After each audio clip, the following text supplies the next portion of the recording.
1700 წელი გავიდა მას შემდეგ რაც ქართულმა ერთობამ ქრისტიანობა გამოაცხადა სახელმწიფო რელიგიად. ვიწყებთ პოდკასტების სერიას.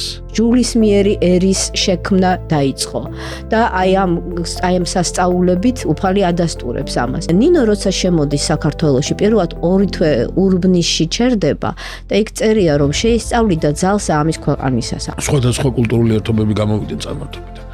მაგრამ აი ჩვენთვის რა ის ჩვენთვის რა პროცესია, როგორ გამომჟღავნდა ეს პროცესი და რა დავტოვეთ ჩვენ. უფალი სწორედ ნინოს საშუალებით გვაძლევს რომ ესე ქართულთათვის უმტკივნეულოდ და მთელი არსებით მოხდეს ეს შეცნობა უფლისა. ერთიანი დაურღვეველი ქრისტეს სხეული, ერთიანი დაურღვეველი ეკლესია და სარწმუნოება. ანუ კვართის მცველობა ეს არის ჭეშმარიტი სარწმუნოების მცველობა. თუ შეეხები და ერში მოსპობ ქალის სიწმინდეს, ისე უკვე თავის ლიკვიდაციის ავტომატურ გზას დაადგება. თუ პირველი არ იქნება სიყვარული საფუძველი, ბოლო არ იქნება სიყვარული.